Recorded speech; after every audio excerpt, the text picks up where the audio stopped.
Call to order the June 2019 meeting of the Morrisville Planning and Zoning Board and ask Sanjay to give us an invocation. Thank you. As we meet to serve our community, to use our resources wisely, to make decisions that promote the common good, we seek blessings and guidance on our deliberation and efforts here today. We also ask to keep our first responders safe in every situation. May we act wisely and well. Thank you. Courtney, any changes to the agenda from your side? No, sir. Are we comfortable with the agenda? Yes. We'll move ahead. You will have a chance to review the minutes from the May meeting. Any changes or additions? Hearing none, I entertain a motion to approve the minutes. I move that we approve the minutes. I second. Pause for a moment to allow Catherine to join us. Okay, thank you. We have a motion to approve the minutes and a second. All in favour say aye. Aye. Am I voting tonight? Yes, you are. So both alternate members are voting tonight. We have a full complement of 5 voters. The next item on the agenda is item 6, which is public comment, which is an opportunity for anybody who wishes to speak on any topic pertaining to the town to come forward, and you have up to 3 minutes. Would register with Marty here and come up to the podium, please.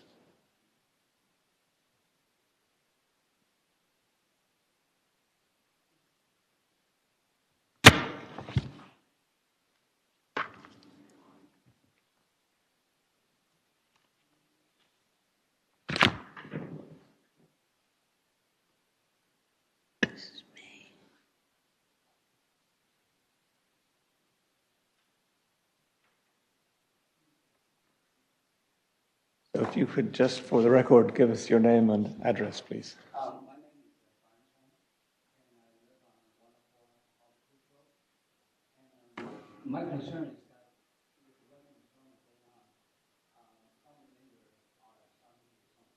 So this is one of the last areas that's still kind of not resident, and it's only getting more commercial, especially. I don't think that we would be seeing lower density residential.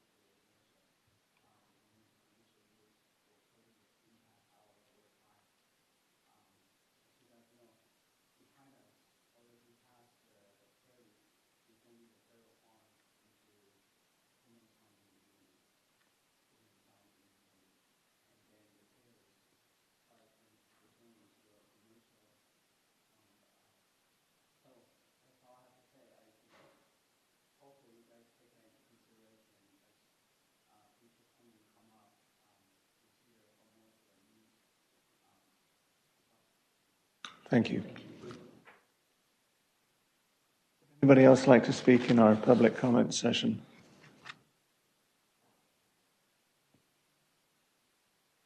Hearing none, we'll move on to item 9. Business with public comment, none, but item 10. So we make rapid progress with our agendas.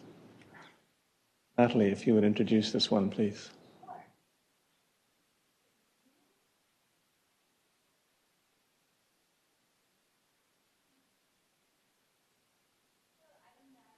Tonight.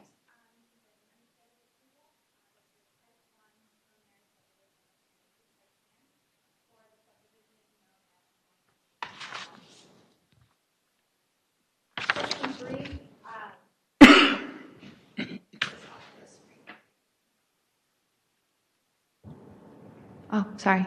Can you hear me now? So this project is an administrative approval for Northampton Townhomes. It's a major site plan and type 1 preliminary subdivision. Shenandoah Homes is the developer for this parcel. It will be just over 10 acres after all of the right-of-way dedication. The proposal is for a 62-lot townhome subdivision or single-family attached dwellings, and it is in the Town Center Residential Zoning District. On the screen, you'll see a snapshot of where this property is located. Northampton Townhomes will be just east of Hampton Place Towns.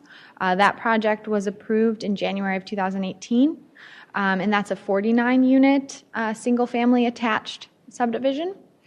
To the north of this area, we have some vacant land that's zoned industrial management. To the east is the North Carolina Railroad, and to the south is, again, town center residential, but it's currently being used as a nursery. Here you'll see the overall site plan for the development. You can see all 62 lots there. Access to the site will be through an extension of the new public road, Hopedale Drive, which will go through Hampton Place. Hampton Place comes off of Church Street. There are 2 new proposed public roads, Yatesbury Place and Grenshaw Drive. Both of these roads you'll see have dedicated the cross-access easements for if and when the properties to the north and south develop. So they're proposing to pay a payment in lieu for that pavement and sidewalk and infrastructure once those are developed. So that will be through payment in lieu. There's also a greenway along the western portion of the property. And there's also a small portion that's not going to be built right away, and that's also being proposed for a payment in lieu for a later on connection. All of the site design, landscaping, lighting, all of that associated with the site is compliant with the UDO, as well as the architectural elements as well. Here you'll see an example of what the front and rear elevations will look like for the townhomes. Like I said, all of the architectural design, all of that is compliant with the UDO.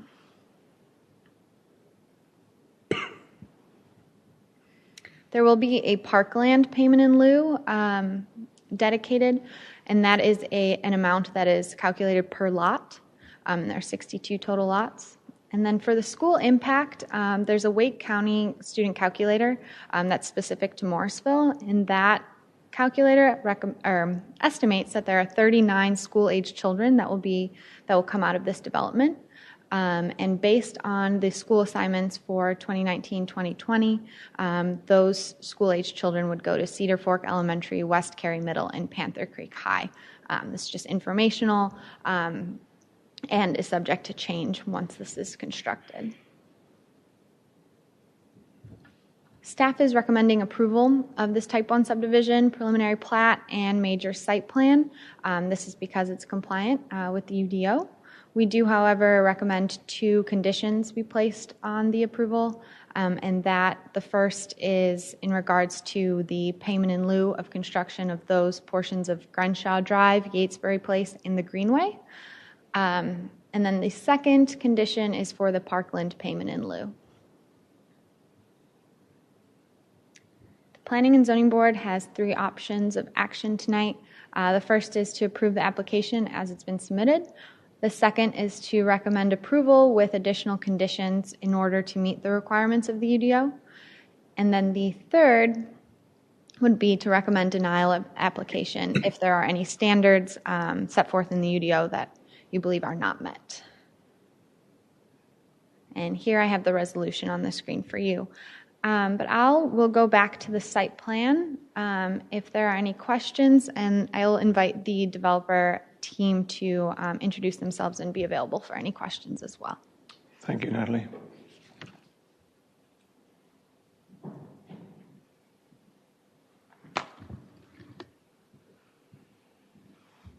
Good evening. My name is Charlie Al, and I work with Bowler Engineering, and I'm the engineer of record for this plan.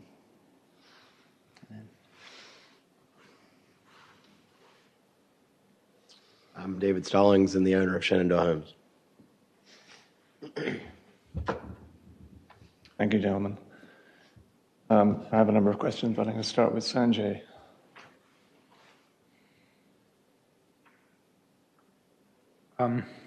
Ready? Or we Well, yeah. Well, I'm not a big fan of payment in lieu, but I understand why we are taking the payment in lieu for the extension of the drives. But what do we do with the payment in lieu of the parks? I mean, why there is no? Is there any facility for kids in this subdivision to play anywhere? Because I don't see it anywhere on the map. I can answer that question, actually. So parkland payment in lieu, the funds are collected and they are set aside and they're used to build parks. So, for example, funds were used towards Church Street Park. Funds were used towards Northwest Park. So they can be used for the acquisition of new land and the development of new parks. And since we're a small town that everybody can get to all of our parks, they're also used for greenways. So, for example, in the capital improvement plan, some of the funds were earmarked for potentially expanding the park that's near Weston Estates over in that area. There's an existing park and doing improvements to that. I get that, right? But I was more specifically within this subdivision, I don't see any space for kids to play. And I'm sorry for not mentioning that. There is a small a small playground, some playground equipment that will be near the mail kiosk, and that's towards the western portion of the site at that first intersection. It's part of the UDA requirement. Can't see the equipment, they just have like a box, and so it doesn't stand out. It's like a swing set, a slide, and maybe some monkey bars or something like that. Well, there's a Property here. Okay. It says proposed merry-go-round. That's the thing people are doing now? fee though for I think so still. the parks. Those are two separate. Okay. Those are two So payments. if I build the property in the middle of there. Do we know, well, I guess the traffic assessment has been done, and, do you know what kind of impact it is going to have to already congested McCrimmon and Church intersection? Sure. So actually, this development didn't trigger a TIA, a traffic impact analysis, but maybe we do have our transportation planner here if you have any specific questions about. No, just, as an observation that during peak hours, the Morrisville, the Church Street and McCrimmon intersection is already stressed, right? And we are now adding more traffic to that intersection with this subdivision. Yeah. Right. So how are we? I know it's going to take a while for this to come up, and there is already plan for that intersection to be improved. But I'm still concerned that all these timelines, don't intersect. So they don't meet the legal thresholds that required a TIA. In this particular case, since of the lower impact, even if they had met the thresholds, most likely it would have been a turn lane into the site. But even if you take this phase plus the previous phase that's attached to, the two combined don't even trigger the requirement for a TIA. It just doesn't meet the thresholds that would require any impact mitigation. And understanding that within the UDO, these uses are allowed administratively, regardless of the impacts that they are having. Thanks, Sanjay. Lee. I didn't have two, but he covered kind of some of the stuff. I mean, this is basically sort of an extension of that phase one that's previously there. I mean, I was comparing to that earlier. It looks like the same exact elevation. I mean, It is. It's going to all kind of blend together. And there's no, other than that tot lot, you have no other amenities. No, I mean, so financially to kind of do that, you really need to be around 150 units, which would also trigger your TIA and all that other stuff. That's usually about where we have to be in order to be able to afford it. I mean, in our neighborhood, we have about 160, and even then it's somewhat of a burden just because of you're dividing that pool over a small number of houses. Yeah. It's hard for not only us financially to afford to build it, but it's also hard for the HOA to be able to stand ongoing. also. Yeah, the fees have to be a little higher. Yes, sir. Yeah. That's pretty much. I want to follow on to the traffic piece on the assessment. What is the trigger point on how far away are we from that? So based on I did calculations on the 110 dwelling units in the 9th and 10th edition of the IT trip generation memo. So let's start with 9th. Both had 645 average daily weekday trips, 49 AM peak trips, and 58 PM trips. So we're looking at 355 and about 50, for the PM with its off. In the 10th edition, the estimates were a bit higher, but still not the threshold. So we had 757 average daily weekday trips, 55 AM peak trips, and 68 PM peak trips. Triggers is based on the number of units and the estimates there? Correct. That was based on the dwelling units, and just the UDO is 1,000 average daily trips or 100 trips in a AM or PM peak hour.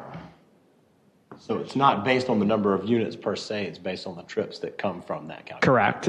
Yeah, it's based on the trips, but to generate the overall number, you use the number of dwelling units. And so this is, we're looking at this based on the one property, but do we look at it from cumulative, like how many units, how many other things have built around the site? Because I think I have the same concern around traffic flow through.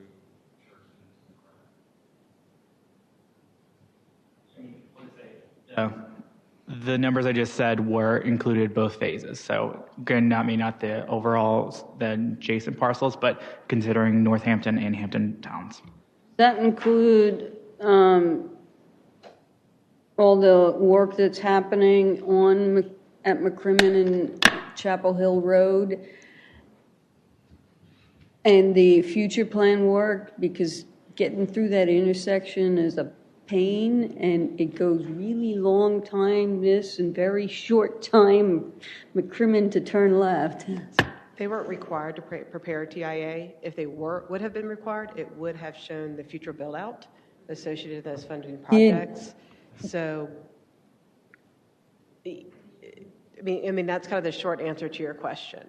Sure. It wasn't evaluated because it's not required by law. However, if it were required by law, it would have picked up all the improved intersections and shown what it was like with all those improvements, sure, since they are funded. Sure. That's kind of a generic problem we have, that each individual. Yeah. Was there a TIA done for phase one? That was only 49 units, I think. Yes. It was 49 units? Okay. Yeah, TIA was not required for phase one or phase two, and even if you combine them, it still wouldn't trigger the threshold for a TIA. Claire, I'm sorry, to go back to that. So the assessment is done with all improvements to are made, and that's it showing all of the new addition and units and traffic flow. Is that accurate? Or is it as is today in the current state? So they're evaluated a couple of different ways. So they will take a look at what your current state is. You have to study what exists today. What are the turn movements and the counts on existing intersections today. And then they're going to take future growth, which will start to pull in the new roads, all the other projects within the defined area as well, their growth. So then that's when you start to get the cumulative impact, and then what's the impact at that point. Understanding really within state law, we are really restricted to improvements along the frontage of the project, but there are significant impacts to intersections. They do, even if it's 2%, they end up having to pay 2% of that impact to those intersections itself. And Tim, if you could please make sure your mic is on. We're having a difficult time hearing you. Catherine, any questions or comments? I lost the page again. Sorry. I do have a couple of questions. When I drove back there yesterday afternoon, and we went through a couple areas, it looks like in between, it's on the back side of phase one, but it's down a steep hill, and it's kind of in between phase two, but I think it says town of Morrisville. Is that that's a big pond. Is that a stormwater pond? It is. And so that's the town pond. Okay. So then, is that enough? Is that adequate stormwater drainage that you don't have to do additional? We're actually providing on-site stormwater. We have 2 facilities on-site to treat. Okay. Yes, ma'am.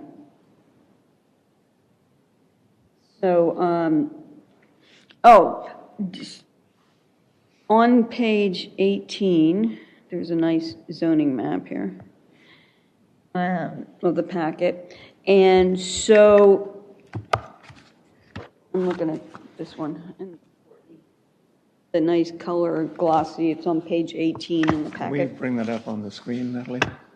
Mhm. Zoning map B.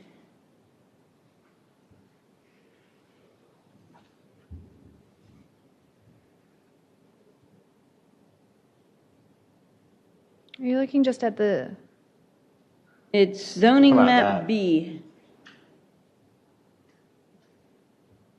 Yeah, this one. Okay. So, it sounds, all right.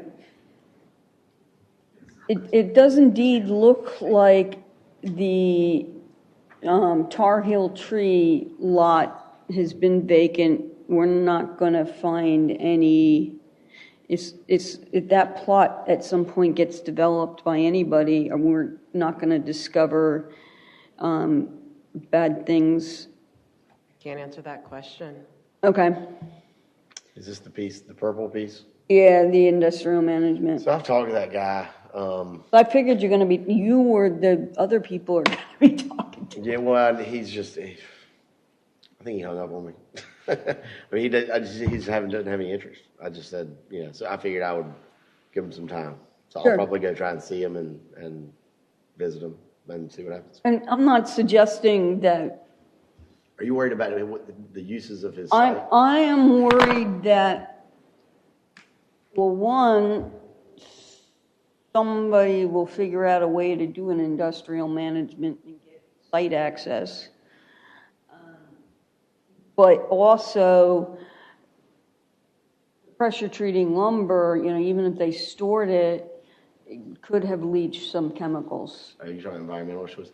Yeah, I mean, I would tell you that, in my opinion, I think it would be addressed at the time when that site becomes a potential opportunity. Okay, yeah, and when I looked on Google and some of the satellite maps, it looks like it's covered in trees, about the one north of it.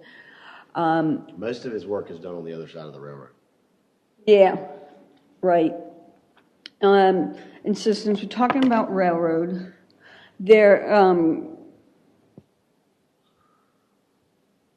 Natalie, what is the buffer between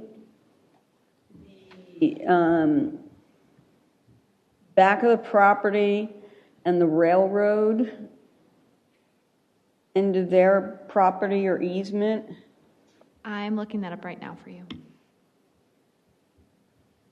My next question is, are you planning to do any kind of sound abatement back? I don't know what do we have in there? What's the buffer?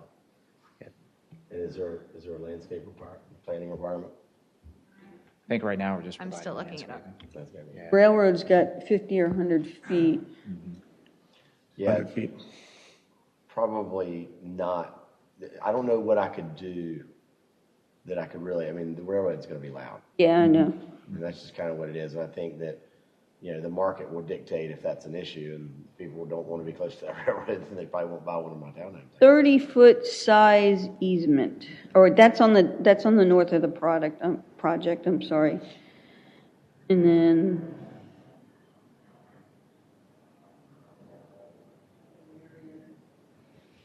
But if you look at the landscape plan while she pulls it up, it's identified the width on the landscape plan that was Okay. in your packet.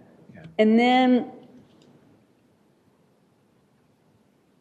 this is the low density, and then right north, there was some industrial buildings along Church Street.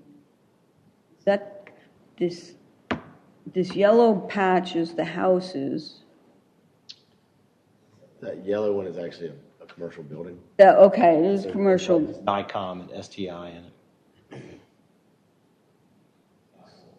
So it's low-density residential. And so, are those going to be compatible uses next to each other?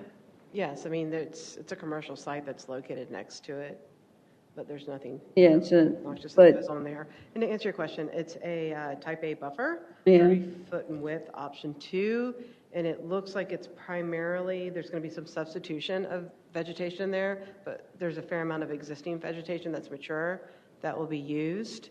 And tall vegetation does a relatively decent job of mitigating sound, but topography clearly plays a part in that as well. But there is not required by law any type of sound mitigation to the structures themselves. no backing. Oh, the actual building itself, I saw it and I didn't get time to study it as much as I wanted. It's got the driveway, and then is there a back entrance from the buildings out to a back porch or out? There will be. There will be? Okay. And so, okay.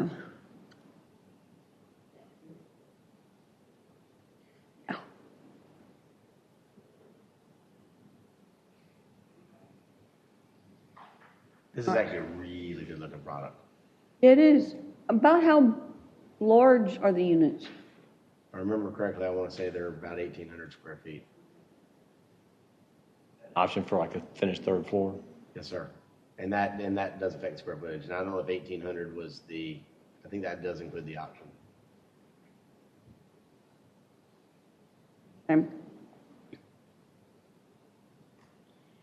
I have another question.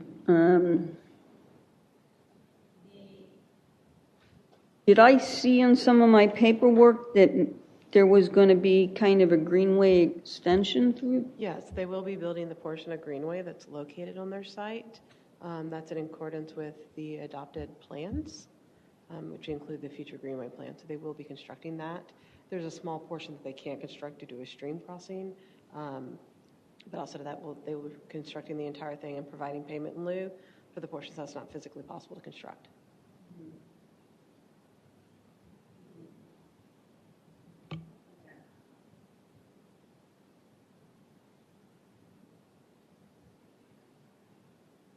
So,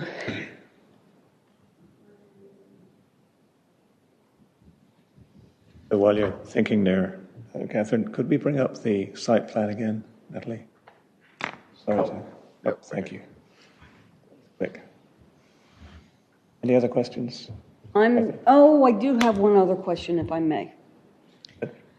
And you all are responsible in building phase 1? I am. Okay. When we drove around the plots, I've noticed in that center block, and I like that there's a center block, but there's almost like a French drain where it divots down and back up. Yes, ma'am. Is that going to be designed to be dry, or is it going to be kind of like a water feature running behind these people? Yes, and no, it's not. It'll be dry. And so to be fair to the engineer, they didn't actually do the engineering for phase 1. I'm not exactly familiar with what you're talking about. It could be actually something that's there for a temporary point before we plat the lots, but I would have to go look at it. That would make sense too. Yeah, Catherine, most likely the phase that's under construction now, they haven't recorded any lots yet, or at least they're not showing up on IMAPs. So anything you I'm have just there curious would as be to what temporary sediment that- it was basins. this- Anything that's there now would be required temporary sediment basin from Wake County Erosion Control. So what you're seeing there is most likely associated with that. Okay. Thank you for indulging me on that question. No worries.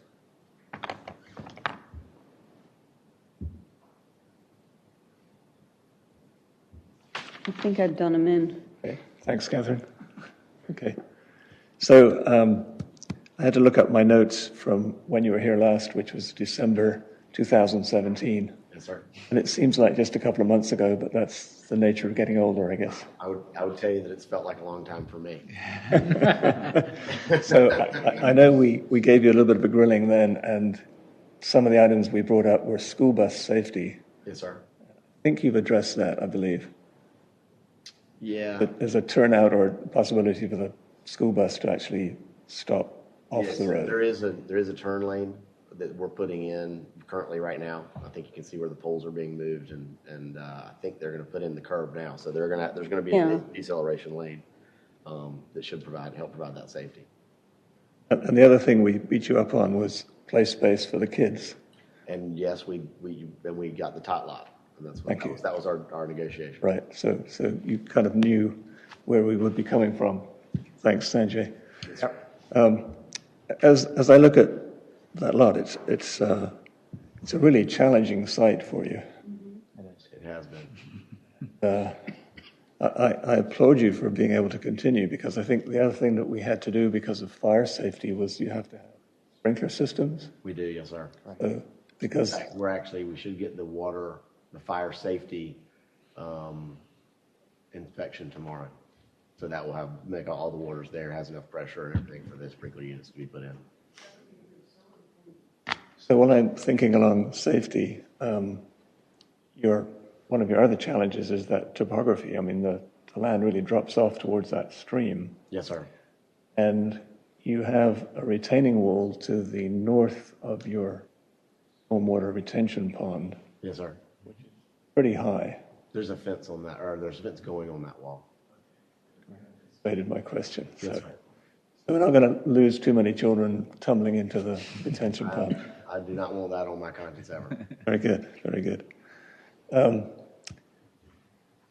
The other thing about the site, I guess, because of the topography and the stream and the fact that it's been relatively undisturbed since they put the railroad through, that there are lots and lots of deciduous trees. Yes, sir. Much greater percentage of deciduous than we normally see around here. We normally see loblolly pine, and that's it. So Agreed. I didn't get a chance to look in detail at your tree preservation, but what efforts are you going to try and preserve some of those mature trees? What was our open space requirement? Basically, we're just we're standing in conformance with the UDO. So to your point, we do have the tree conservation plan. We're going to be putting up tree protection fencing to protect all the trees that we're looking to save, the existing vegetation, and kind of go from there. So we did the best we could when we designed it in order to the open space to try and keep it in areas where there were those beautiful deciduous trees. I mean, that's one thing. It's very hard to do in a townhome neighborhood where the density's high. And I don't know if you guys remember, but we actually had a hurdle trying to get to the max. You wanted more density in this particular site as per your requirement. So we had a hard time actually even reaching that. Okay, so we couldn't have left any more houses off, or it wouldn't have fit with what you guys were requiring for this location. Because you want this area to be more dense, I guess, for reasons. Well, it's in the town center. Yes, sir. Region. But in other communities and in this one, I try and walk it when it's completely natural forest and see if there's opportunities to be able to save certain trees that are, of a certain quality. But like I said, at this density, it makes it difficult. Along those same lines, over the years we've had discussion about whether we should encourage developers to leave open space, and the requirement is 1/35 of an acre per dwelling unit. Mm-hmm. And you've chosen, I think, mostly to pay payment in lieu of that. What's your kind of philosophy? We had to get to the minimum density. Can you help me out here? What was the minimum density amount? It was something per acre. We couldn't. We were either going to have to create a product that we didn't think was marketable, right? Because it would have been so small in order to meet the density requirement. That would have been the only way I could imagine getting more open space. So it's difficult, right? So there's that catch-22. You're sitting there. You guys want the density, right? But then you want open space too. It's very difficult to create unless you're going to build a vertical product in an apartment building. And to go back to the tree preservation, they were required to, based on what was existing, they were required to preserve 1.92 acres of tree preservation area, and they actually proposed to save 3.72. So they are well above what they needed to do. So there are quite a bit of there are lots of areas in the northern portion, southern portion, and those two western open spaces behind the townhomes that are all tree preservation. Thank you, Natalie. I think that's all the questions I had. Anybody else want to? Just for my information sakes, I presume this is already planned for. Along Church Street, from your property onto the low density, the commercial area will have sidewalks, right? So coming out. You are required to build sidewalks along the frontage of your projects as well as along all streets, on both sides for all developments. And Yeah, so it will be there and it will help with that. Yeah, so that was part of phase one. You're talking about out on Church Street? Along the Church Street, yeah. Yeah, so that would have been a part of phase one, and this site does not access Church Street directly. You have to go Right. through- So it would be in the phase one. That's why I said it is just phase one related question that, Yes, sir. Facility has sidewalks on both sides, Natalie? yes. Okay.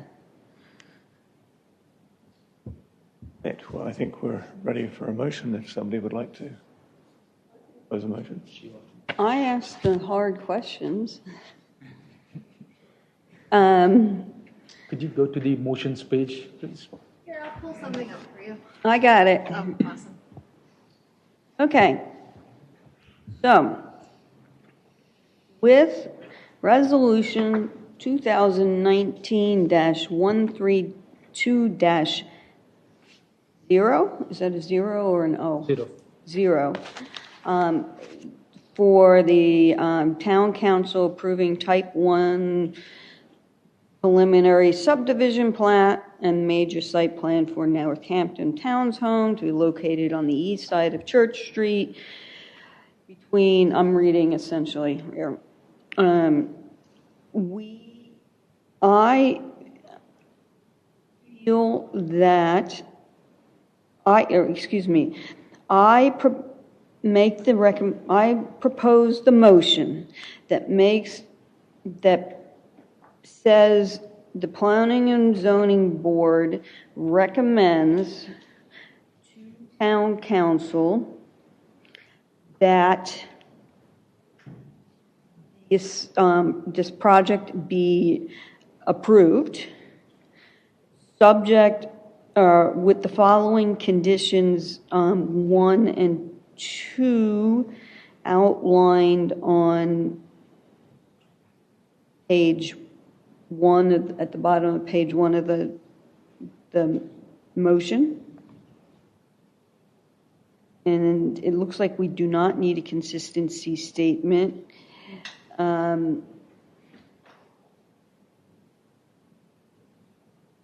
That would be my motion. Natalie, could you bring up the two staff conditions that you recommended? Oh, yeah. I'd like to have those on the record.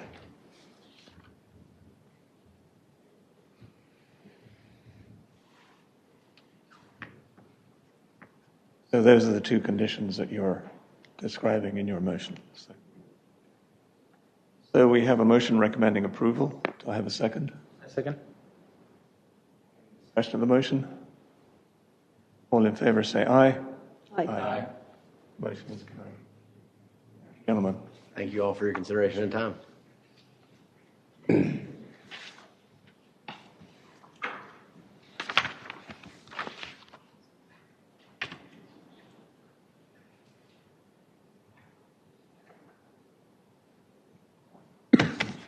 So we're going to move to item 11 when you're ready, Courtney.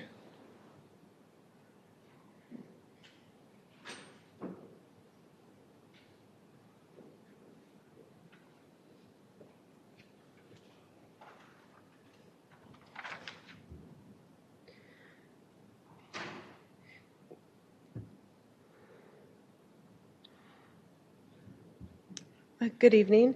Moving on to the May 2019 activities for the Planning Department. We had 2 new applications submitted. One is the Sands Club redevelopment site, and that's the conversion from retail to office. I drove by and see they have a sign there already. Oh, do they? Yeah, well, they're going through, the SUP process, as you're aware right now, for that project. And the other item is a special use permit for a concrete facility. Since it is an SUP, I can't provide you really any additional information on it, but just making everybody aware that we do have a new project that was submitted. Under the administrative approvals, Phase 2 of Wake Tech, the RTP campus, was approved. And then council approved the annexation for 1107, 1109 on Morrisville Carpenter Road, as well as 0 Davis Drive. And then in other news, the consultant CZB, which is from Northern Virginia, held an affordable housing work session with town council in May. We had several outreach events. If any of you attended Springfest, there was the 2020 census educational activities, the Active Kids Strategic Plan rock painting activity, as well as the public transit outreach that occurred.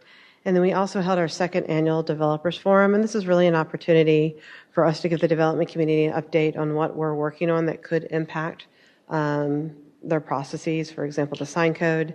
And it's also an opportunity for them to provide feedback on really what's working or what's not working in ways that we can make improvements. So those are the things that happened in May. But I just wanted to also bring to everybody's attention that Rob has submitted his resignation. His house is on the market and he's moving out of Morrisville, and that is the reason he needed to resign from the board. With that, council is actively looking for recruits to fill our now 2 vacant seats. They were presented the information at the agenda this week, and they will be voting on it in 2 weeks, hopefully. I kind of perused the applicants. There appears to be a lot of applicants. However, sometimes we're a second choice, not necessarily the first choice. Or sometimes, there's multiple boards they would like to be appointed to. But there were several applicants that at least listed a planning and zoning board. I need to submit, or have I automatically been submitted? My understanding is when you have an expiring term, you are required to resubmit for your expiring term. Marty, can you confirm that's correct? That, I think. That is correct, yes. And you're scheduled to expire in August. You're the only person scheduled to expire off the board. Her position is scheduled. Yeah. Well, yes. Yes. Big correction in how that statement came out. You're correct. The other item that I don't believe many of you are aware of, that Carrie is no longer in the planning department. She did take a position elsewhere in the area. I kept thinking she would have an opportunity to come back and present something, but she didn't. Her last day was this week, actually, and she took a senior planning position in another jurisdiction. So it really was a growth opportunity for her. She'll be sorely missed, but at the same time, I understand career advancement, so I wish her all the luck. So those are the things on my end, and I'm going to turn it back over to the chair. Thank you, Courtney.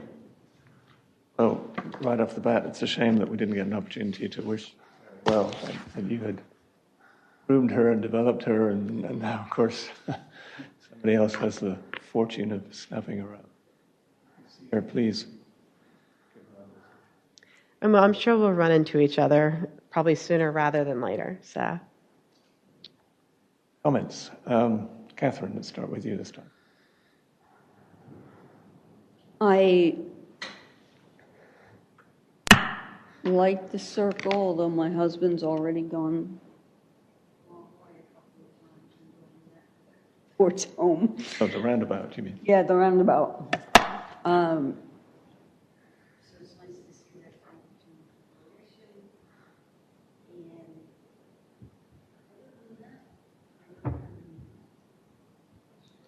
Thank you. It's great to see the library in progress and moving forward with that.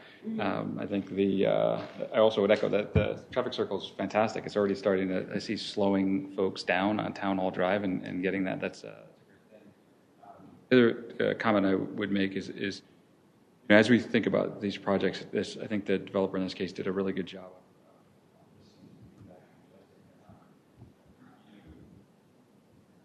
Traffic, it is concerning, and I think as we look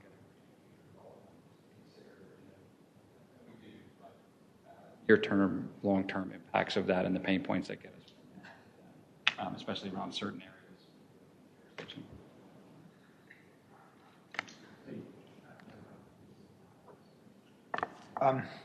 They both covered most of the points. The only other question, maybe it is again, talking about the McRimmon and 54 intersection, I would love to see the extension opened up sooner than later. I can see that it is already up, all the way up, but I don't know why we are holding up opening it up. I know it's probably not you, it's NCDOT. But the sooner we open those the already constructed ones, even though we are working on sidewalks and things like that, it will be of real convenience to a lot of people, as it will improve the traffic flow that is currently a big pain point. Right? So, I mean, I've said this before. I would love to see some kind of move away from the waterfallish approach that everything has to be perfect before something before we can declare something as done, right? I would like to see that we kind of do things incrementally and provide benefit to the community as we go along, right? If we wait for everything to be perfect, it takes years, right? So I know there is a balance to be had between expense versus, project and all of that. I do understand that, right? But I would love to see a little bit more traction towards doing things incrementally, considering all the other aspects that we need to balance. Certainly. Courtney, can you give me an update on where we are with the land use plan? Certainly. So the land use plan, council at their first meeting in August will have a work session on the town center. So based off of if you remember, we had multiple scenarios, alternative 1 and alternative 2. Providing council additional information to decide whether to move forward with a less dense option, which is surface parking, or a more dense option, which could be a combination of surface and parking structures. The consultant is actually preparing some models, some visual models, so they can compare the two. There's actually a slider that we use. So imagine a window, seeing it change back and forth, so they can compare the two, as well as a model where you're actually kind of walking through the area so that you can see the difference that way. That will just give them a better visual idea of whether or not the more dense or the less dense is the more appropriate trajectory for that project. So that's the next step. Then shortly thereafter, there'll be a visioning exercise. So that needs to occur before we go on to the vision of the plan. And that would happen tentatively. We're looking at the first part of September. Just need to nail down the date. But that is the direction that we're heading with the land use plan at this time. And I think we've closed the website that was encouraging input to that plan, or is there still an opportunity for the public to weigh in? Technically, the one where people putting the dots, that is closed. There will be other opportunities to provide feedback. So they've received everything.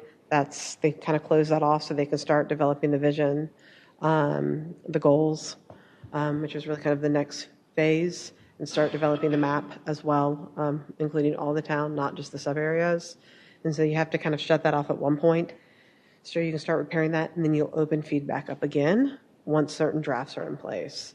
So I would say it's in that lull in your process when you start preparing plans, a lot on the front end, prepare, there's another huge wave, modify and adopt. So probably towards the fall and the winter is probably an opportunity again for the... Correct. I don't have that quite nailed down yet, but we're anticipating winter time, probably most likely, late fall. Just trying to be as flexible and nimble as possible before we nail down dates. The other comment I have is, last week I had the opportunity to attend a Town of Cary instigated developer meeting for 21 acres of land south of the Davis Drive and McCrimmon intersection. Currently houses the soccer center. They're going to redevelop that. Correct. 21 acres, and it borders Wexford, our residential development, is to the. And one of the things that they are allowed to do by the town of Cary is residential buildings up to 75 feet, 5 or 6 stories, right next to Wexford. When I quizzed the planning staff, they had had no discussion with their counterparts in Morrisville, or let alone the Wexford residents. And I contrast that very much with the time and effort that we as a board and the council spent talking to village residents who were concerned about development by the CBS. How that development went from 350 units and 4 stories down to a reduction in the height, plus movement of the units, plus the reduction from 350 to 250, if I remember. So I don't know what opportunity you as a planning department have, but if you could at least help to encourage the Wexford residents to speak up, or at least make them aware of what potentially could be happening there. It could be a wonderful development. It may be very complementary to what's there, but it seemed to me 5 or 6 stories right above us. How many residential area was a bit much. And you received notification? Is that how you knew about it? Because my property happens to be within the 800 feet or so. Okay. And interestingly, they appear to be planning to redevelop the soccer center. They may have talked to you about an alternative location. I don't know. I know they were, so I knew somebody was looking at the site, just in looking at redeveloping it, but I didn't know what they were planning on redeveloping into. The time I talked to them, it was very preliminary. People were walking into the department, because we do have multiple conversations with Cary staff, since so many of our projects impact other projects. But I can definitely reach out to the director over there and find out additional information, or even the assistant planning director. She deals with really the development side of things, and find out additional information. If you were notified, I would say the Wexford residents were also notified. From that standpoint, they probably did what they were supposed to do and notify. It's whether or not they paid close of attention and opened it up, recycled it, or otherwise. There was one Wexford resident there, but it was a very small meeting there. Okay. Half a dozen people showed up, basically. Okay.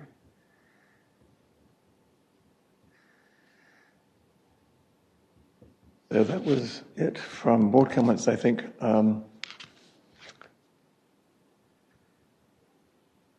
Have anything else, Courtney? No, sir, I don't have anything else.